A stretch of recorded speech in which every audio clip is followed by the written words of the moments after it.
The Ward. The headlights illuminate the empty highway as Jonesy grips the wheel tight. His car accelerated faster and faster. His car was a nice sports car he'd been able to purchase from the bonuses his boss gave him last quarter at the insurance company. Jonesy was given a significant amount of paid time off after his team had beaten a major malpractice suit. His mind swirled with thoughts of peace and tranquility. It swirled mostly for the thought of the mountain resort he had booked out. Something about the promises of saunas and a personal massage sold him on this specific lodge. He felt a warmth come over him as he daydreamed about what awaits him. The moon was the only other light on the road that Jonesy could see. He felt his eyes get heavy as he began to nod off, only awakened by potholes that defined this mountainous road. He pressed on because the lodge was only a few minutes away. Surely he could make it before his body gave in to exhaustion. He forced his eyes open, but the weight became crushing as his eyelids shut like clams. He did not see the headlights coming around the bend. Silence wrapped around Jonesy like a noose, for when he came to, he could not believe what he saw. His new car, wrapped around the guardrail. Beside it rested a truck with a paint job like calloused hands. The body told a story of labor and wear. The truck had its entire right panel caved in. A cry of agony came from within the cabin, now a crumpled mass. Jonesy, hearing this, gained his courage and tried to put his weight on his leg. The pain swelled in his mind like a blister about to burst, and Jonesy collapsed on the side of the road. His eyes opened like iron curtains as he crawled around a pool of blood. His directions never falters as he approaches the truck. The man begins to shamble through his cabin window. Finally, Jonesy can see the man as he flops onto the asphalt road. The man faces Jonesy, his eyes like pine and his face worn and wrinkled. His face is bloodied, not nearly as much as his chest. The man lies bleeding as he clutches his chest. Jonesy trudges toward him in an attempt to give first aid. He peels the man's torn puffer jacket off as the man coughs a deep cough.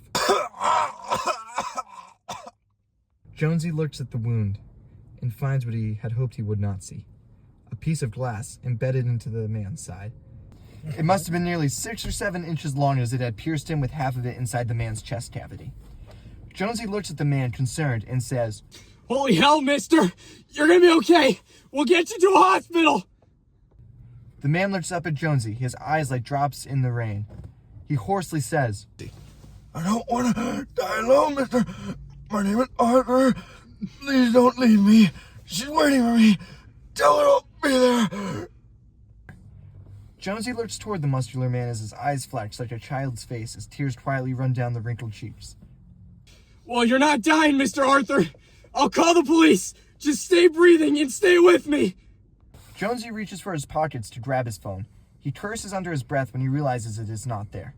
He turns around to see it a few yards away, resting on the concrete in its dormancy. He turns his body around and begins to crawl like a man possessed for his device. He grabs the phone and begins to punch in the phone number. The phone struggles to read his movements as his hand is now decorated in blood, a mix of his own and Arthur's. He forcefully punches in the numbers and it rings, and he begins to rush back to Arthur. He crawls hand over hand and wiggles what he can feel of his lower body to rush over and help Arthur. He returns and lays his hands on the man, now a cadaver. For the first time since the accident, Jonesy looks down at his lower half and sees what he feared. His femur is protruding out of his skin like a tongue-in-cheek. The adrenaline fades as fast as Arthur's life. Jonesy blacks out and sees a collection of snapshots through his eyes. He sees a police officer, hears the engine of the squad car churning and mumbling as it's pushed to its limits. He tastes the blood in his mouth. The sickening copper makes it hard for him to breathe. He gazes out of the window with his femur sticking out as it rides, and it rattles along every bump and pothole on the road. The bleeding seems to have ceased as the officer has given what seems to be an improvised tourniquet to the man. It looks like a belt coiled around his leg and tightened with a pen. The pain seems to have ceased, or at least quieted. Jonesy is too exhausted to wail. He sits silently, eyes halfway open as the blurry images come to pass him. He succumbs to the pain and passes out once more as the world around him begins to fade to black. More images pop up of his mind, of a metal gate that reads Agony Avenue Institute. Its top points like a port cutlass. Sharp and hostile architecture is all that Jonesy sees as he feels the car lean back as it climbs a dirt road to the Institute. He hears a police officer say, "It isn't perfect, but the doctor should be able to help you." Jonesy's vision goes black as the only thing he feels is his lungs rise and fall like an ocean tide. He does not see much, but he feels cold, draining hands placed upon him. He feels an aura of cold as his bloody wound radiates body heat in the cold night. The snow melts in his face as it falls, and he can infer he's being relocated to a gurney or some sort of stretcher. A hulking figure pushes him. Jonesy turns his head and sees a less tall figure beside the gurney, giving instructions and directing this hulking man on where to go.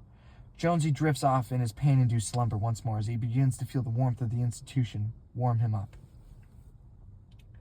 Jonesy is brought back to reality when he feels the scalpel's cold steel carve into him like a fleshy slab of meat.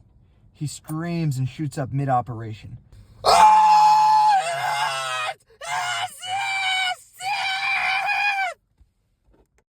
The room surrounding him is bare bones, dank, and has a strong light that blinds him. The pain that radiates from his leg keeps him stuck in the moment. He sees a man with sage-like skin standing over him. His face was obscured by a mask and a headlamp. He is adorned with a bloody smock as he stares at his patient now awake. He sits there silently. The skin on Jonesy's leg is being separated by a medical device like a dam holding back a river where the shattered femur is exposed. The doctor stares through Jonesy, his gaze ghost-like. A sick smile overwhelms the man as his face contorts and he takes the scalpel and drags it along the exposed bone. Jonesy hollers and throws his head into the not-so-padded seat. His head is thrown back into the chair's recess and sees a window in his upside-down gaze. Now the window is ornate and stained like in the cathedrals of old. The pressure of the scalpel onto his exposed bone rattles him to his core. It is like the weight of 1,000 tons being pushed into his brain. He feels his eyes cave in from how hard he is wincing in pain. There is no escape from this pain. The old leather binds him to the table, and the doctor continues to drive the knife point deeper in. The pain is moved. It stops being pressure, and it evolves into a deep, deep chill that burns his soul. The bone marrow and core, now exposed to the cold, wintry air, shave down what sanity remains. He yelps in pain, but his voice is not heard, or at least listened to. The doctor finally speaks and lets out a command with a shrill voice. Nurse, bring on the septic.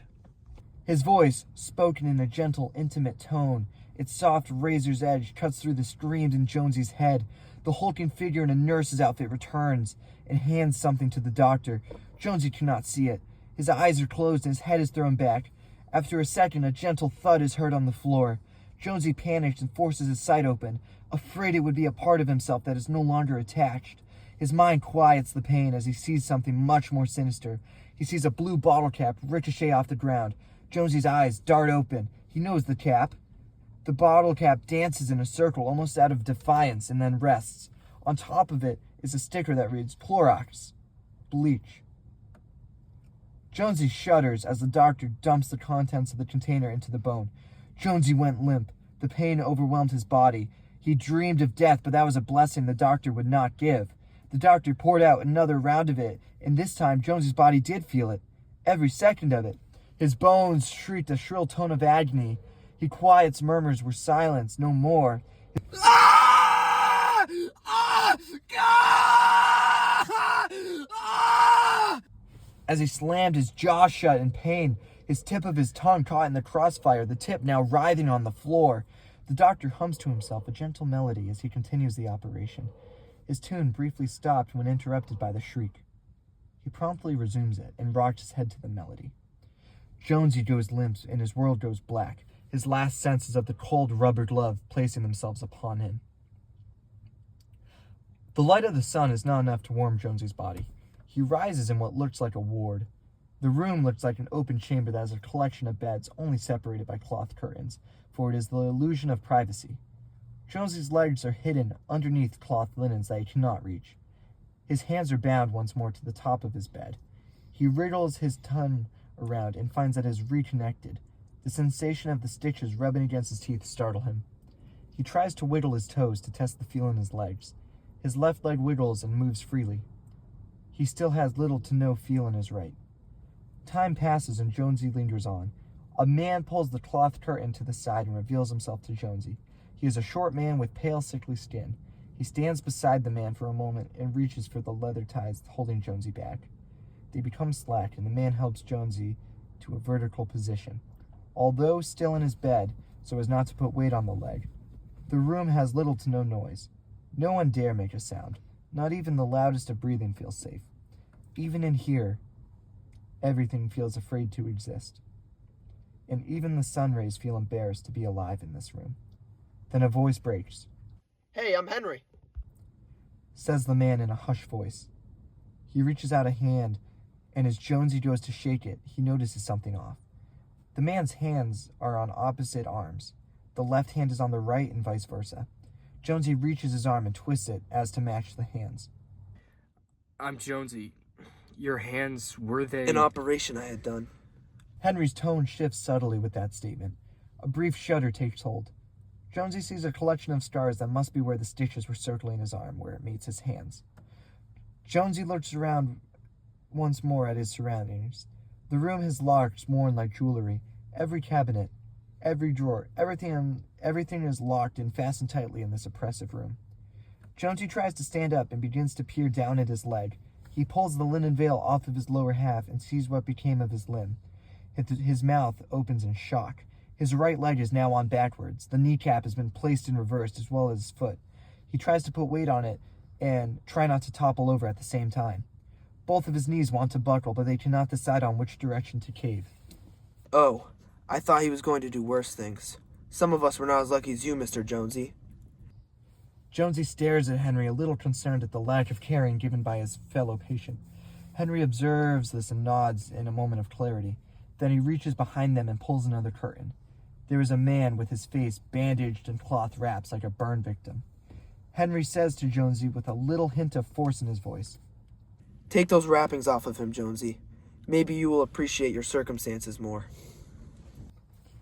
Jonesy advances in his bow-legged walking style and begins to approach the man in bandages. As Jonesy approaches, he notices the odd texture of this man's bandages. What are you? Jonesy says with a slight curiosity hidden in his fear. He places one hand on top of the man's head. Its bandages make it look like a giant cocoon. Gingerly, Jonesy peels a layer off the cloth. The fibrous texture squelches in his hand as he touches it. Jonesy throws it out of his hand, surprised by the nasty texture of it all. He reaches for it again and closes his eyes as he begins to yank it.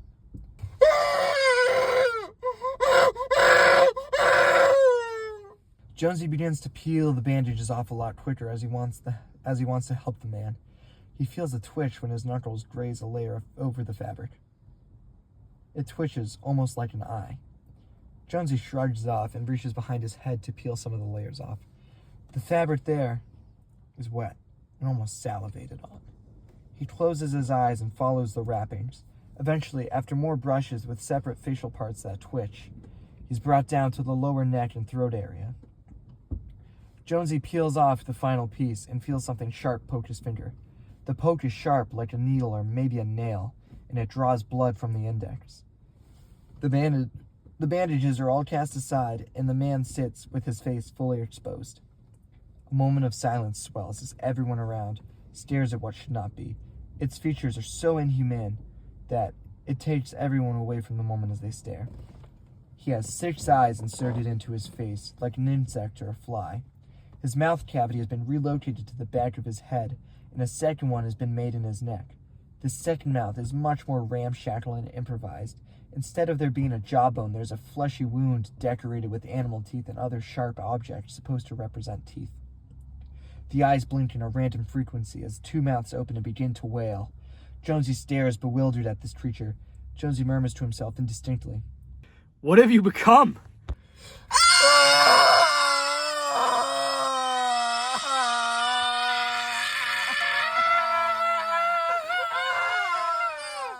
The 2 voices scream at different intervals and pitches as they form a discordant harmony.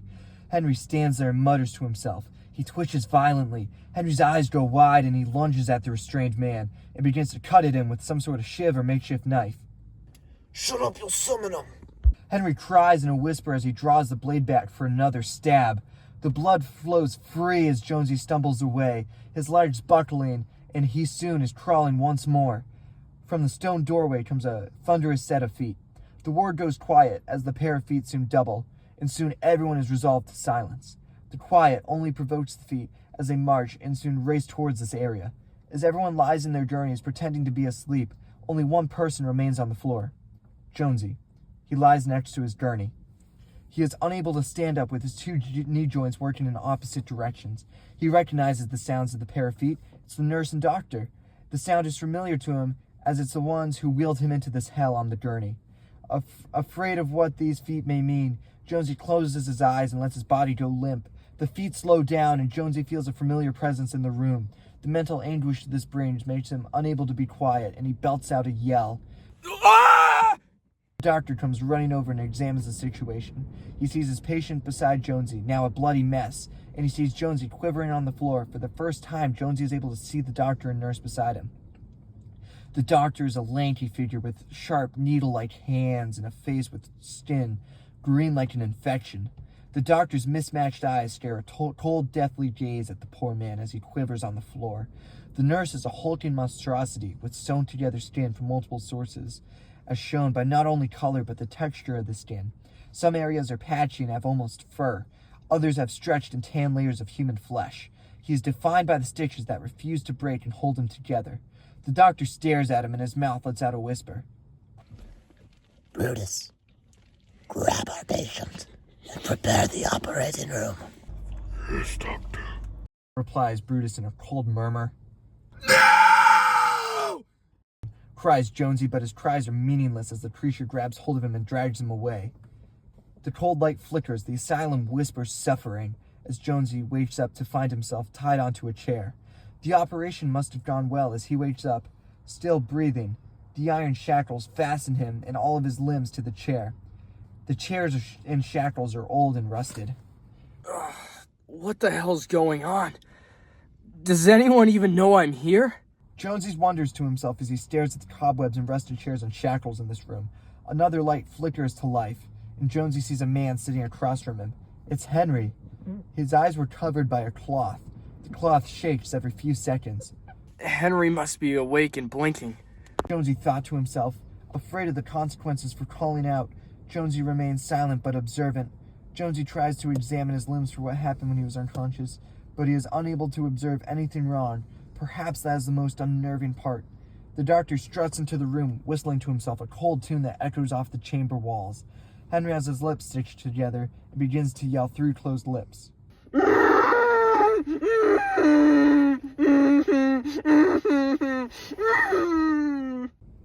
The doctor smiles, a twisted smile that decorates his face. He faces Henry and says, Hush now, child. Salvation is here. Brutus, we're gonna need to cauterize this one's wounds. The doctor cranes his neck and smiles at Jonesy. Brutus returns to the room with an old blowtorch, the ones that a welder would use to build this place. He shakes it a little and passes it to the doctor. Jonesy stares at Henry and begins to try to figure out what they will cauterize. His eyes are intact. Or at least something's moving in there. Jonesy thinks to himself. The doctor turns and with a cold ghoul-like smile, he ignites the torch and pushes it into the palm of Jonesy's hand. Yes. It's perfect. This will be sufficient. The doctor hums to himself as the torch ignites. He pushes it over the bandages into Henry's eye socket. The bandage burned quickly, and soon Jonesy is able to see the interior of the eye socket in what is illuminated by torchlight. There is no movement in the eye, and there's no eye to be seen. What were eyes turned out to be a hive of cockroaches now burrowing into their skull. The hunger drives them, but the heat drives them faster and deeper. They burrow with hate and scorn. They drive deep and deeper into his brain. Jonesy witnesses this and sees Henry scream. His screams were cut out by the stitched lips. He continues to scream. The scream's only growing, and soon the stitches burst with blood, and he hollers as blood fills his mouth. His pleas are buried in between screams of horror and anguish as he lets out a cry.